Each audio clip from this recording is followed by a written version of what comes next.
সময় হলে বেরোতাম আমি রাতের আধারে, তোমাকে নিয়ে খুঁজবো বলে গভীর এক স্বপ্ন দেখিতাম আমি।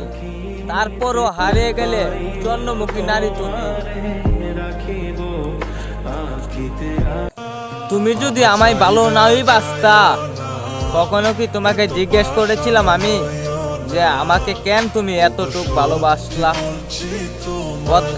আধাটুকু ভালোবেসে তুমি আমার ছেড়ে গেলা। কখনো কি তোমাকে জিজ্ঞেস করেছি? করবো না কোনো দিন। মরার আগ পর্যন্ত বাইসা থাকো, সুখে থাকো তুমি।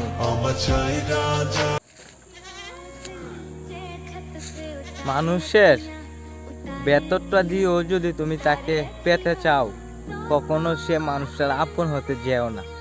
কিন্তু সে মানুষটা তোমাকে হঠাৎ বদলে দেবে, তার পরিস্থিতি বা তার পানির ঢেউ এনে। কোনো এক নারী প্রেমে পড়েছিলাম আমি। নারীর প্রেমে পড়ার থেকে নিজের জীবন ধ্বংস করে ফেলেছিলাম। জানতাম না যে কখনো সে অন্য কারোর হয়ে যাবে। কখনো যদি জানতাম সে মানুষটাকে কখনো নিজের প্রমাণ করতাম না।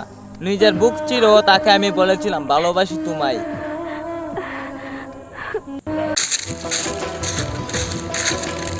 সে আমাকে বলেছিল সে আমারও হবে, কিন্তু সে মানুষটা আমাকে ছাড়িয়ে অন্য কারোর হাত ধরে চলে গেছে।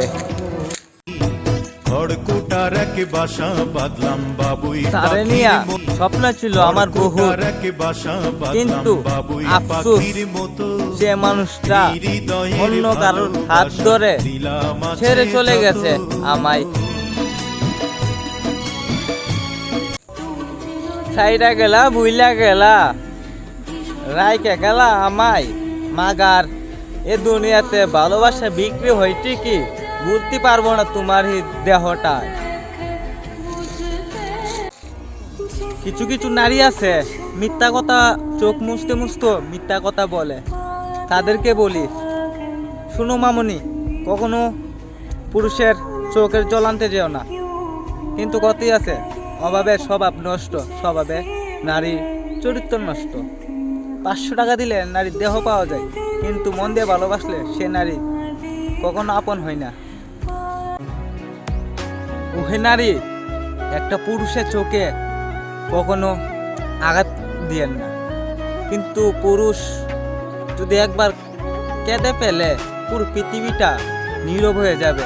আর নারী, আপনি যে কোনো জায়গাতে কান্না করতে পারবেন, কিন্তু পুরুষ কখনো পারবে না। সময় হলে বেরোতাম আমি রাতের আধারে, তোমাকে নিয়ে খুঁজবো বলে গভীর এক স্বপ্ন দেখিতাম আমি। তারপরও হারিয়ে গেলে জন্মমুখী নারী তুমি। কিন্তু মায়ের মতন এ দুনিয়াতে আপন বলতে কেউই নাই ভাই। যে মা তোমাকে 10 দিন পেটে রেখেছে, জন্ম দিয়েছে, সে মাকে তোমরা একটা বউয়ের জন্য ছেড়ে দিতে পারো, মাকে অনাথ আশ্রমে রেখে দিতে পারো।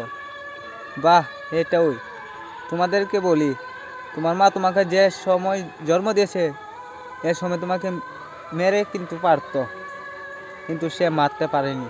কেন? তুমি তার সন্তান। মানুষের মনের মতন হতে গেলে যোগ্যতা লাগে। হয়তো টাকার রুজি করতে হবে, নয়তো মিথ্যা ভালোবাসা দেখাতে হবে।